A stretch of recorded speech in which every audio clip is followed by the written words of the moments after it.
I think what people like will want to see from you is like more about like your life. You know what I'm saying? Because people know like what you like the image that you put out and like the content you put out. People don't.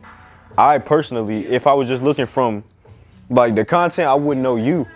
You know what I'm saying? So I want to kind of get to know you a little more. And if you got any questions as to like my life or my journey or whatever the case may be, you can ask me. This weird not being at the shop caping somebody up. No cap. Like this chair scene. When you gonna drop your video, bro? Let me just put the thing right there. That should be good. I don't know.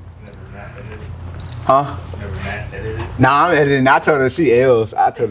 She was not. Nah. What's good, y'all? It's your boy Perry. Better known as 8 Blends on Instagram. Yes, sir. I'm here with my boy Marlon. Introduce yourself, bro. I'm Marlon, bro. Marlon Sellers 8 on Instagram. You know what I'm saying? Co-host of the More Purpose Yes, podcast. sir. I'm glad to be here, bro. Yes, sir. We about to get into it. I appreciate you for clicking on this video. And yeah, stay tuned. Yes, sir. I'll let you know now, it took a while for me to get like that. Like the podcast or Bible study is kind of like practice. Like, so I'm not going to just say I'm just gifted to where it's just I can just turn on the camera and just like, nah, it took me, you know what I'm saying? It took repetition. So like saying all that to say, like the more you do it, the more comfortable you're going to get. Here with my boy Marlon today. Yes, sir. From More Purpose Podcast. I appreciate you for coming on, bro. Always, my boy. We about to do a cut, and I'm going to ask you some questions. If you got any questions you want to ask me, we're going to get into it, bro. Yes, sir. So, let's do it. Yeah. First and foremost, I feel like people know you and like know the content you put out, but I don't know that people know Marlon as a person. You feel me? So give them like a little bit of insight as to like your come up, your life story, and you know what I'm saying, who you are. Yeah. All right. So for those that don't know me, I am Marlon Sellers from the More Purpose Podcast. I was born and raised in Virginia, born in Hampton, Virginia, raised in Suffolk for most part of my life. I have 2 siblings, Clarence. Y'all may know him as Sellers Media, and I have a little sister. Her name is Kaylin. And we are 3 children of pastors' kids. So both my mom and my dad are both preachers. So we grew up in church all of our lives, and that's pretty much our upbringing. I'm very family oriented. I love being with my family, love hanging with my family. Everybody that knows me knows that I am a family man. Growing up, I went to Nansman River High School. Shout out to all the Warriors, you know what I'm saying? Went to Nansman, played football, ran track. I wrestled a little while ago also, but sports was my heart. Sports was definitely my heart. Growing up, it was sports, and I loved fashion, loved just throwing on clothes and stuff like that. People used to always call me weird because I said I like shopping, because they used to consider shopping a girl's thing. I'm like, nah, I like shopping. I like buying clothes and stuff like that. So that's kind of who I was in high school. And then went to college in New Jersey, went to college to run track, went to Rider University to run track. Dropped out of college my freshman year, like not even after the first semester. Dropped out, told my parents, I'm like, I did not know that. Yeah. That's wild. I ain't tell you that, bro. I've heard you say you dropped out, but I didn't know you dropped out like first semester type joint. And I didn't know you ran track. That's why I went up there. I went up there to run track, and I was not banging with school. Keep in mind, school was going on when I graduated, it was during COVID. So in college, I didn't really meet people other than the track team because all my classes were on a computer. So for the most part, I was in my dorm all day, every day on Zoom calls, you feel me? Doing all of that stuff. So I dropped out, and when I dropped out, I told my mom, this is the crazy part, I told my mom, and this before I really knew what I was feeling. It was something I was feeling in my inside, and I told my mom, I was like, Mom, I think it's time for me to go back to Virginia. And she was like, why? So I'm like, you were in New Jersey alone? Yes, no. My mom moved. My mom got married. Okay. Yes, my dudes got married to my stepdad in New Jersey. I moved to New Jersey with my mom and my sister. And part of the reason that I went to run track in New Jersey is because my mom didn't want to move out there by herself. So I went out there just to make sure she was comfortable for a little while. But when I dropped out of college, I told my mom, I said, Mom, I think it's time for me to go out to Virginia. And she was like, why? I'm like, I feel like it's work for me to do in Virginia. So it's so crazy because I told her that, not knowing all the stuff that I would be doing right now. Like it was wild. And my mom was just telling me, like, I trust that you're hearing God correctly. I trust that whatever you're feeling is correct. Like, you have work to do. So moved back home, moved back in with my dad, and kind of trying to find my way. Trying to find my way. That was a very stressful time. There was a whole lot going on during this time because I didn't know what I wanted to do in life. I had just dropped out of college, and I'm like, I don't got no degree. Right. I don't know what I'm gonna do. Like, I don't have a dream job. Like, I always envision myself just being a leader, being a speaker, being a mentor. I never really envisioned myself working. And I'm not saying that I wouldn't work for like temporarily, but I'm saying long term, I did not see myself working long term. I see myself living that YouTube life. You feel me? Going out, speaking, doing what I had to do, and having a free schedule. Like, just doing stuff that I love doing, getting paid from doing stuff I love. So that was my vision. I had a couple jobs, quit them. Didn't last long. Quit them. Yeah, didn't last long. But then I ended up getting into real estate. Got into real estate. Some of y'all may know. Yeah, fly as agent. Got into real estate. And real estate was something I found, it was like at the right time. Not really like, that really was about to change my life. It really changed my life in that season. And I don't got time to go into detail about the whole real estate thing, but basically currently right now, I stopped real estate for right now, just temporarily. I'm coming back to it, but I stopped real estate just because of everything that was going on in my life. It was, my brother started a podcast, we started doing a Bible study, and we started doing things that like were not planned at all. And when I say it wasn't planned, it was like really just God ordained. Yeah. We started my brother started a Bible study group chat, and it started off with like just 5 of my friends, our friends, on a FaceTime call, reading the Bible, teaching them about God and stuff like that. And he posted on Instagram, and more people was like, oh, we want to join. We want to join. And it turned into this big thing. I'm sure some of y'all see online where we have Bible study every single Monday. And then he started the More Purpose podcast, which I am a co-host to. Yes, sir. And the reason I stopped real estate is because I've gotten so much fulfillment from just speaking and using my voice. And I always knew my voice was my gift, but I never really knew like in what way I was gonna be used. Like I told you, I always envisioned myself just living a lifestyle where it's like I'm doing what I love, and I'm gonna start getting paid for doing what I love. And I never knew it would come to this, because I told my mom I had work to do in Virginia, not knowing that I was going to be doing all this stuff that I'm doing right now. So God really just led me back strategically. Really, bro, that's crazy. Led me back strategically, and I know I just said a whole lot. But Chat King. Chat King. But the moral of the story is, because he said he wanted to know more about me. I'm a servant at heart, and a leader at heart, and that's what I love doing. That's what I love, being a leader. I love being a voice, and just to help people. That's my ultimate goal. If I never get paid, if I never hit the big stage, whatever it is, I'm content. Right. I get fulfillment from doing everything that I do. So that's who I am. That's a little bit about me. Yeah, that's great, bro. That's love. Do you think long term you'll be like speaking? Do you think that's your purpose and your calling? Yeah, I definitely do. Definitely do. I feel like long term. And when I say speaking, I don't put myself in one box. Like, when I say speaking, I mean speaking on YouTube. I mean podcasts. I'm talking about going to high schools. I'm talking about being on the stage. I'm talking about motivational speaking. So when I say speaking, I mean all of that broadly. Right. And I do see myself doing that. I see myself doing that full time. Yeah. Yeah. I've always felt like that. I always felt like a leader. I felt like my voice always commanded authority. 100%. Not in a cocky way. Yeah. When I say command authority, it was like whenever I say something, it's like they're attentive. Listen, and to keep it real, everybody does not have that. So then I had to start looking at it like, okay, this is a gift.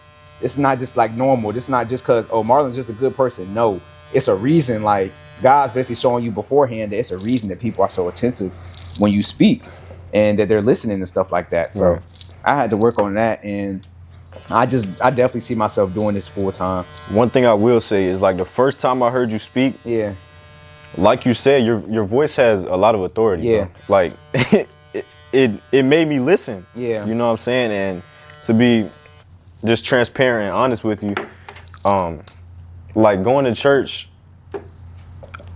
like older pastors and stuff could never really catch my attention. Yeah. And I feel like this kind of a whole different tangent, but our generation attention span is so small. Terrible, bro. Yes. That like that it takes a little more, you know what I'm saying? A little more like relatability to be able to catch somebody's attention. And you caught my attention for sure, and I want to give you your flowers and appreciate you for that, bro, because you've drawn me closer to God. To be honest with you, like I was telling you, I prayed last night, and I've been getting into my word heavily. You know what I'm saying? And I don't want to say it's all because of you, but to an extent, bro, you definitely like he used me as the best. Right, exactly, bro. Yeah. So, but God knew when you needed it, right at the right time. Right. You know what I'm saying? So I appreciate that, bro. The first time Perry cut my hair, bro, we was talking for like from when I got in the chair, we was talking. I was in the bedroom, bro. And it's so crazy. That's wild. It's so crazy because I met him at Bible study, and he was like, he let me know, he's like, I'm a barber. I was like, how long you been a barber? He was like, I mean, I'm still in school right now. I just started. Man, what, bro? I just started. And I don't know why, dude. Trust me. Mind you, that's what I was gonna say. Mind you, my actual barber has been my barber since I was a baby. Yeah. I don't let, you can ask anybody, I don't let random people touch my hair. I'm not saying he random, but at the time I didn't know him. Yeah. So, and something about him just made me, you know what I'm saying? I'm like, oh yeah, bro, you a lot. I'm gonna come to your crib. Like, I'm gonna let you cut my hair. I hit him up. He was like, oh yeah, you come right through, bro. Come right through. Yeah. Bro took me right in his crib, and we talked the whole time, bro. I pulled up. We talked the whole time, bro. And I just seen like, you know what I'm saying? Bro was genuine and stuff like that. Yeah. And I just see his potential. Bro. I'm not saying that he cut like my barber like to begin with, but you know what I'm saying? I seen the potential because I'm like, bro, he's young, he's hungry, and he knows what he wants, and like he's practicing his craft. Like he don't think he already made it or anything like that, but he's hungry for knowledge and stuff like that. And I'm like, this is somebody that I'm willing to invest in because I feel like as I get elevated and as I get put on, I want to have a barber to come on tour with me, you know what I'm saying? Because I don't know how big I'm going to be. Yeah, that's God, love, bro. God can have me, you know what I'm saying? He can have me in the NFL stadium speaking, whatever, conferences speaking. Come on now. And me and CL going to need somebody to cut our hair on the tour bus, you feel me? They coming out I'm the your state guy. with us. Yeah. So I'm like, I'm willing to invest in somebody like this. So even if I ain't have money to give him or anything like that, I feel like us just having that conversation, we both needed that like in that moment. So and I was just happy that you gave me the opportunity, bro. Because in all honesty, I didn't know what I was doing. like I tried my best, but like I looked at the cut after and I was like, this dude, he not coming back. He not coming back. But like I've grown, so like I appreciate you trusting me again, bro. Always, bro, always. that convo was definitely. I needed that too, because you're. At first I thought you was my age, and then I realized I'm like, oh, he's younger than me. Like, how old are you again? I just turned 20. You just turned 20. So, bro, when I met him, he was 19. And I was about to turn 21. I'm like, oh, dang, I thought he was like my age. Yeah. So just to see somebody younger than me that was hungry was kind of motivational, especially at the time that I met him, because I was like going through trying not to be complacent and stuff like that, trying not to be comfortable. So just to see how hungry he was for what he wanted, it was just motivational to me to, okay, Marlon, lock back in, you know what I'm saying? So, it was definitely God ordained that we met and stuff like that. 100%. It's so crazy because right after you cut my hair, I literally told Luke, I text Luke, I'm like, bro, that dude Perry special, bro. Bro, and you know what's crazy, bro? What happened? The cut that I did on Luke is what, I feel like is what landed me a job at Collywood, bro. For real? Yes, bro. I showed him the cut that I did on Luke. He was like, you did that? You just walked in? No. I was there, like I was watching him learning as much as I could. So I went in one day to shadow and I was like, look, y'all, this the cut I did. Showing them, they like, you did that? That's crazy. But really, Luke just had a cut recently, so it was like easy. But yeah, bro, that's just wild. It's crazy, like, cause Luke, I think Luke was the first person you cut, right? Well, out of my friend, yeah. So he told me, he was like, cause I'm gonna be 100%. I had to still check and make sure. I'm like, Luke, he valid, bro. Right. I'm like, Luke, he good, bro. And then Luke gonna see his picture. He was like, yeah, bro, valid. I said, all right, we a lot. It made me feel better. Yeah. Like, we a lot. Let me go. And I remember leaving your crib. As soon as I left your crib, I called Luke. I'm like, yeah, bro, bro, special, bro. I don't know what it is, bro. Real, like, he really special, bro. Like, for real. That's love. And Luke was like, dang, I said the same thing. I'm like, yeah, bro, you can just tell. It's crazy. I almost, even to this day, I feel like, I definitely feel like I'm special. Yeah. 100%. And you should. That's how you should feel. I'm very appreciative that you saying that about me, bro. Because sometimes I'll feel like I'm inadequate, you know what I'm saying? Like, I'd be like, is this really for me? Do I have what it takes to be successful in this to the extent that I want to be, you know what I'm saying? So I definitely appreciate you, bro. And listen, bro, I think that's what comes with it, honestly, because I feel the same way. And especially because stuff has been picking up at a rapid pace, bro, like with the podcast and Bible study. Yeah. But I just told my brother and Ron the other day, I'm at Walmart with my friend. We in Walmart and we looking for a birthday card for somebody in the Bible study group chat. This is Monday, right before Bible study. We're looking for a birthday card, and I'm walking on the aisle, and a lady and her husband stopped me, and she says, I be seeing you all over my Instagram. Oh, yeah? And it's like, to some people, that can, you know what I'm saying, that can blow up your head. But I always have the feeling of, like, dang, like, it kind of brings me back to earth, because then I realize I realized that like I'm not perfect. I realized that I feel like I'm inadequate. You know what I'm saying? That I'm not qualified, and it's humbling to me, bro. Right? Yeah. It's real humbling. Yeah. And I feel like as long as we stay like that, and I'm not saying don't think lower of yourself, don't think less of yourself, because at the end of the day, you do got to know your value. You got to know what you bring to the table. But what I mean is, as long as we know, like we keep that humility, bro, it's like it's no limit, bro. Right. It's no limit to where we could go, because some people, they get like one little applause, one pat on the back, and it's like that could turn into pride, to arrogance. But I'm humble enough to know that everything I do is nothing but God. It's just I'm just a vessel. I always tell people I'm a messenger. Yeah. I'm a messenger. I don't want no title. I don't want nothing else. I'm a messenger, and God is the one doing the heavy lifting. He giving me the words to say. So keep that mindset, bro. Keep that humility. That like even when people like when you start blowing up, because it's so easy to become prideful. It's so easy to become arrogant. To start thinking, okay, I'm better than this person. I'm better than that person. Like, oh, my views up here. This amount of people. You know what I'm saying? Yeah. The views and stuff is cool, and the only reason I care about the numbers is because those are souls being one to God. Right. But honestly, even if 10 people just watched it, you know what I'm saying? Yeah. 10 people just watched it. I'm just grateful that I was obedient. I'm grateful that it touched one person. So even with this YouTube stuff, as you get back into it, bro, it don't matter who watch it. It don't matter how many views you get. Only one person can comment and say, bro, I really appreciate this video. Yeah. And you should be content with that. You should be happy about that, that you touch somebody's life. Because you touch that one person's life, they can touch somebody else's life, bro. Yeah. And that's what matters most, bro. Yeah. That's what matters most, having an impact. Yeah. So having an impact, bro, gives you a better fulfillment than anything in the world, bro. For real, I promise you, bro. For real. And people be thinking that's cap. Yeah, you wait and see. Like when you figure out your why, and the reason that you're here on this earth, and you start like actually living on purpose and doing what you called to do, bro. Whether you get paid another dollar or not, you're happy, bro. Come on, bro. You got a That's smile. a fact, you got a smile on your face, bro. Cause it's like, and barbering has done that for me in the sense that like, I'm able to give people. I think I told you this when I first cut you. Yeah. That barbering gives me so much fulfillment because it gives me a way to make people smile, bro, and make people like confident. You know what I'm saying? That's very fulfilling, bro. Yeah. You keep that wire in front of you, bro. I'm telling you. A lot of people don't have wires when they go into stuff. They go in there for money. They for fame, and that's already going in with the wrong foundation, all for real. Yeah, and this is the first thing that I've done that you had a wasn't. I do it for free. Yeah, I was doing it for free. And low you key, feel me? That's what my mom always told me. My mom said most of the times, because I'm not gonna say 100% of the time, but she said most of the times, what you would do for free on a day-to-day basis is what you're called to do on earth. Right. Usually, what you would do for free is what you're called to do. Yeah. And I actually thought about it. I'm like, shoot, I speak for free. Yeah. The rest of my life, like I can have no money in my account, and for me to speak and it touch somebody else, that's gonna bring me joy. I'm going to sleep at night cheesing. Right. I was cheesing. Facts. Yeah. Okay. So, yeah, that's definitely somebody might need that. You know what I'm saying? They may not know what they're called to do, but definitely find your why. Find what you like. You know what I'm saying? And sometimes it's revealed later on in life. Yeah. Sometimes I feel like a lot of times you got to go through hard times to actually truly find your purpose.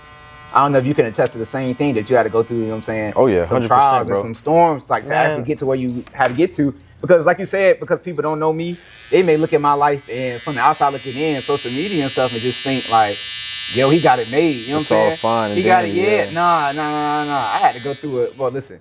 When I was in college, like bro, I was going through it. Yeah. Ain't nobody excluded from trouble. Ain't nobody excluded from trials.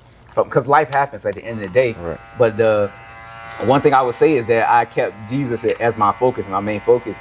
And in those trials and in those storms and stuff like that, I found purpose. I found a why through the pain and the hurt that I was going through and just life situations in general, bro. So if you're going through life right now and it's like crazy stuff going on, you feel like you can't catch a break, I'm telling you, man, like gold, like pure gold cannot come forth unless it touches fire.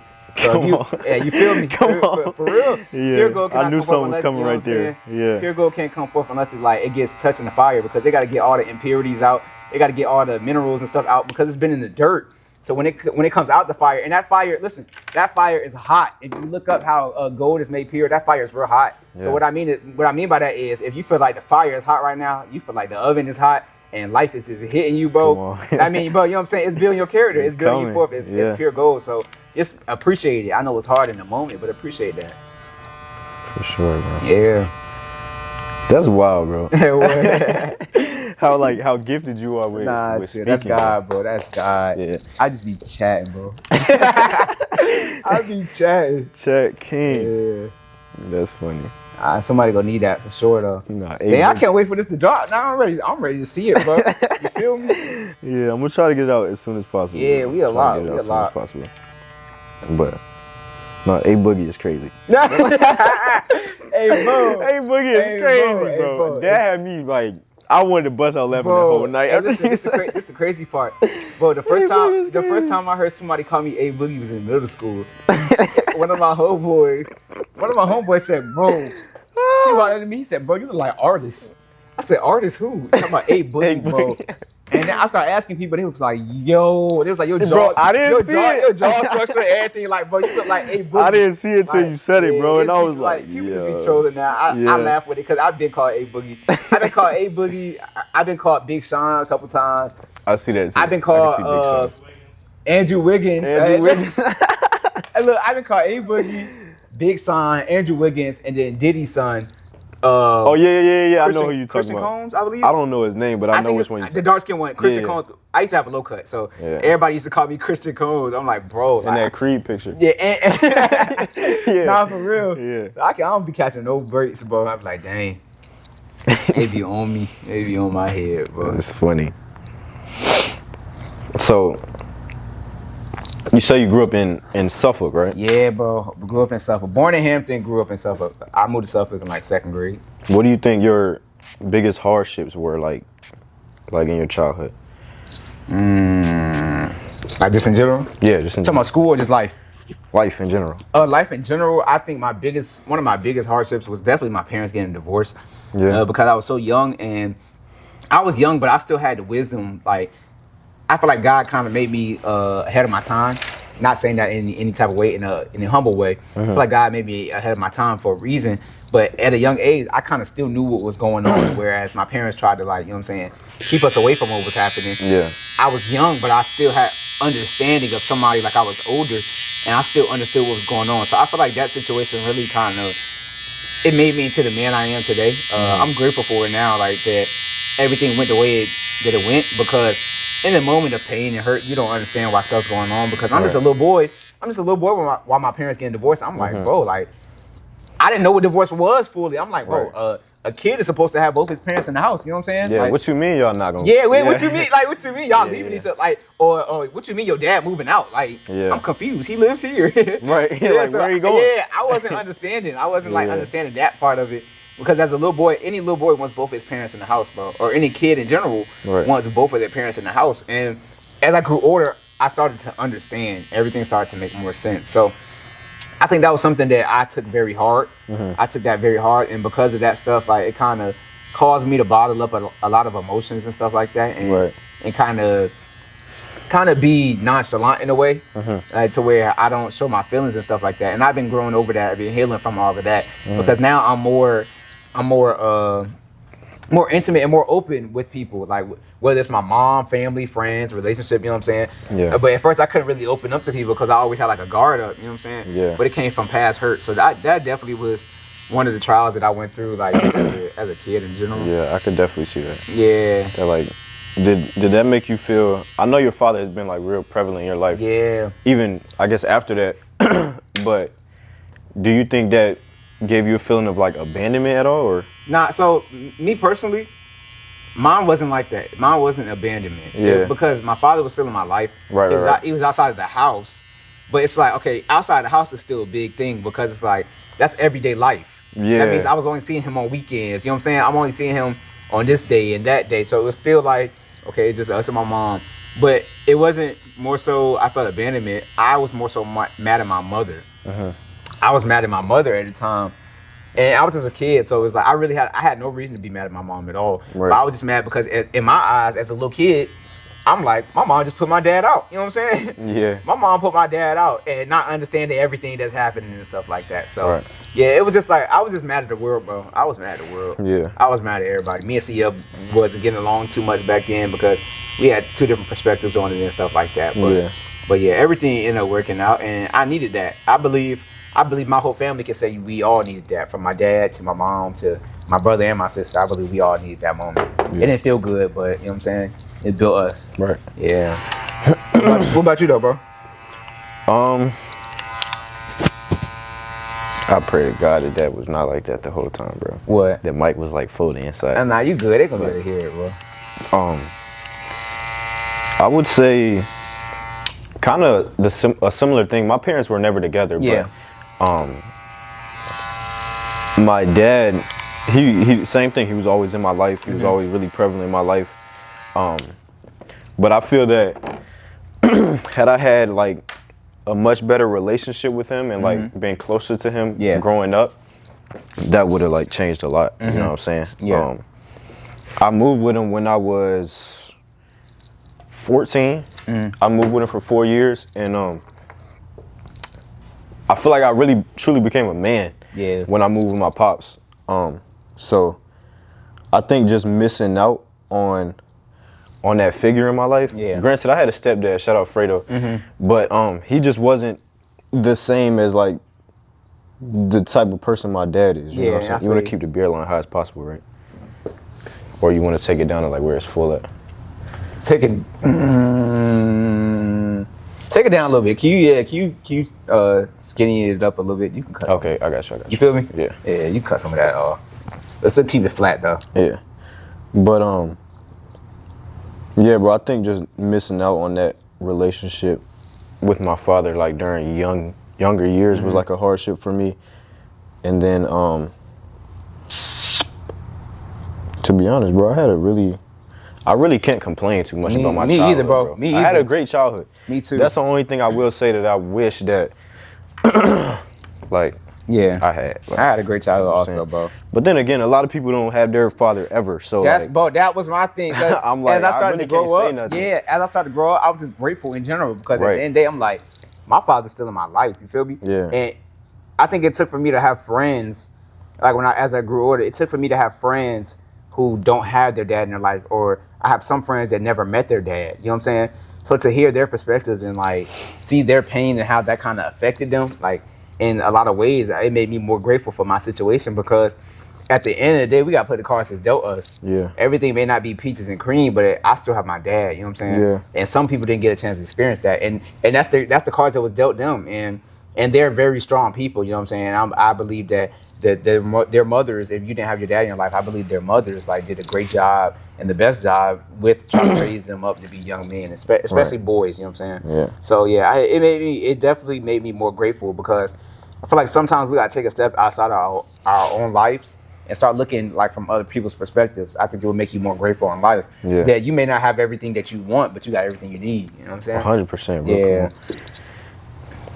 That's good. You may not have everything you want, but you have everything. Yeah, for real. I had to realize that. Yeah. I found myself complaining about the smallest things, like because I was spoiled. You know what I'm saying? Yeah. Found myself complaining about the smallest thing. Why I don't got this? Why I don't got this? And then realizing that I still got more than other people. Yeah, I took some time not too long ago to just apologize to my mom, bro. Yeah. Because like I was like, I never looked at it from her perspective because she had me when she was 18. Yeah. So I was like, I don't know what I would do if I had a kid at 18, bro. So like anything that I didn't have, I'm like, you know what I'm saying? Like, how could you not be grateful for it, bro? You were being raised by like, 18 basically a child. Yeah. So, yeah. It definitely helps, like when you look at from other perspectives, bro. Yeah, and like it took a lot of maturity from me. Yeah, bro. We could look in like we could be so caught up in our lives, bro, that we forget like that somebody in the world got it way worse. Right. And then you forget what used to hit my heart is that I realized that somebody in the world is going through the same situation as me, and I'm complaining and they fighting through it. Yeah. You know what I'm saying? Yeah. I'm tweaking. I got your back turned to the camera. Let me tighten up real quick. Bro thought he was in the shop. Boy, I need this haircut, boy. I really want to do my YouTube video because I didn't have a haircut, but I was like, I'd have made another excuse. Yeah. I would never did it, bro. Right.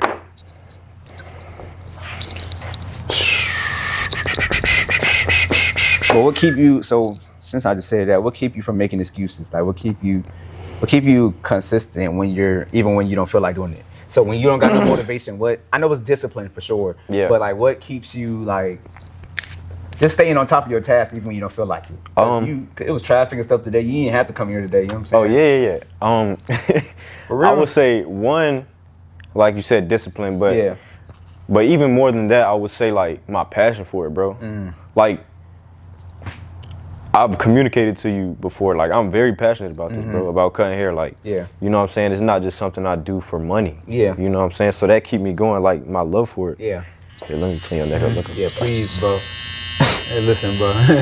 I was scared to lift my head up in my video, bro. I'm like, dang. Sasquatch. Yeah, no. No, but yeah, bro. Number one, discipline. Number two, my love for it. I feel like, to an extent, this is my calling as well as like how speaking is your calling. I feel like barbering is mine. Yeah. Like, because the way it was revealed to me is like, it couldn't have been nothing but God. You know what I'm saying? So, yeah, bro. So, question then. This may be a little deep. Maybe a little deep. Uh-oh. So, I'll put it. I always talk to my brother. Y'all know my brother's a photographer. And I'd be like, okay, if God told you, God told you stop doing it? If God told you put the camera down, what would you be doing? So in my scenario, it's kind of different because it's like, it's a voice, you know what I'm saying? It's a voice.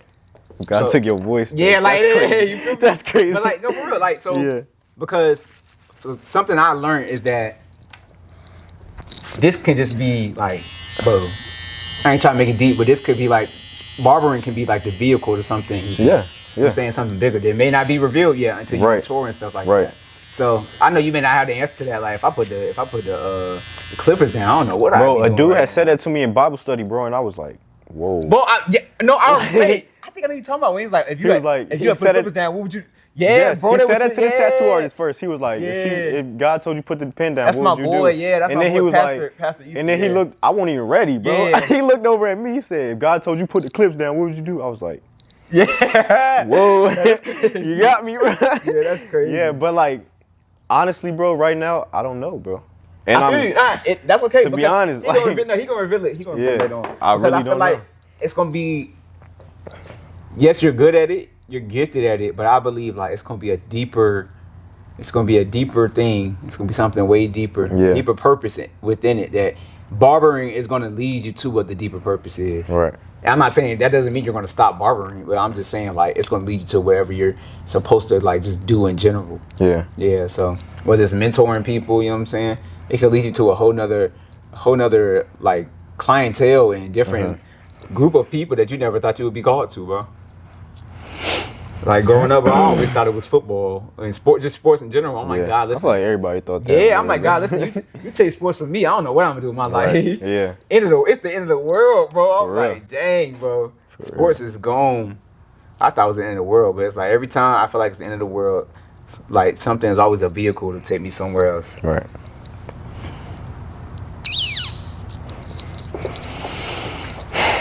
But can you give me like, let me explain this real quick. Can you give me like, let me get like a part like going like straight down the back. Chat, right? Chat. Boy, want a no hawk. No, that's crazy. Part going down the back is like crazy. Straight down the middle. Bro said the middle part. Nah. Middle part. That's crazy. Speaking of a middle part, girl that do hair over here named Morgan, right? Yeah, Morgan. Yeah, she doing my hair tomorrow. For real? Yeah. You heard about Morgan? Yeah, I don't know what she gonna do. I told her just freestyle. That's my people's. You doing it? You coming here? Yep. Now she gonna get you right, Perry. She gonna get you right. I hope so, bro. She do loot hair. Oh yeah? Yeah, she do loot hair. NCL whenever he get twisted. Yeah. She do his hair too. Hope she get me right, bro. I normally don't. She is. I normally don't like braids, but I'm tired of my hair, bro. Yeah. So I be thinking about cutting it down to like your length, bro. Nah, no cap. I feel you, bro. But people be telling me like, bro, it took you so long to get there. Like, what, you just gonna cut it off? I don't think I'm gonna cut my hair again until my beard connect, bro. I ain't get waves again until my beard connect, bro. Yeah. I've said the same listen. thing. Like, if my junk, I ain't cutting my hair off till I grow a full beard. Listen, bro. Definitely not going bar rock or George Jefferson, bro. I can't, bro. I can't do it, bro. Bro, I've been praying to God. I'm like, bro, God, let my beard come in, bro. What's going on, bro? Bro, like, my family be hating on me about my hair. They be like, you got that good hair, it ain't gonna last. You gonna be the first one to lose your hair. My family be hating on my beard, bro. They be cooking me. They be like, why you got spots? Like, bro, leave me alone, but mind your business. You want me line a mustache? Yeah, please, bro, please.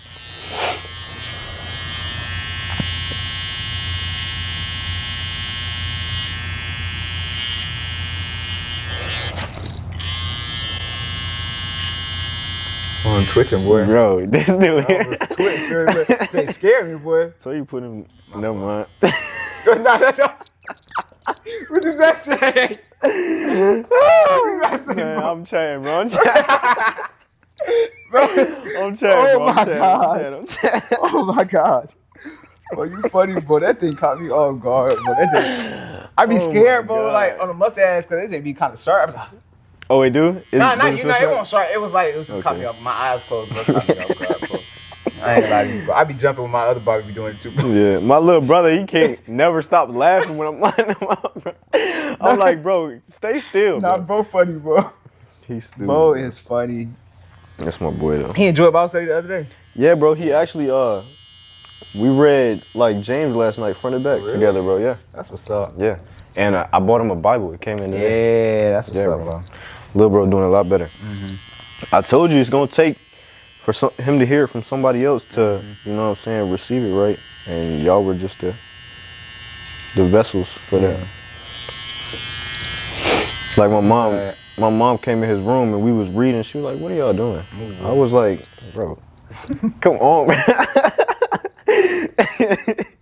Chill, This bro. dude here, I'm gonna zoom in on your No, face. When no, you start bro. twitching, Bro, bro. I'm twitching, bro. I'm scared. You should be good. Oh, boy. Wait a minute. Oh, my bag. Oh, yeah, we got finally. Hey, can you Yes, get this sir. one piece? In there. This little. That was probably just like hair hanging. Oh, never out. mind. You good. Yeah, never mind. You good. You sure? Yeah, I'm All right, bet. Yeah, we a lot. Cool, Appreciate cool. you, my boy. Appreciate you, bro. Woo!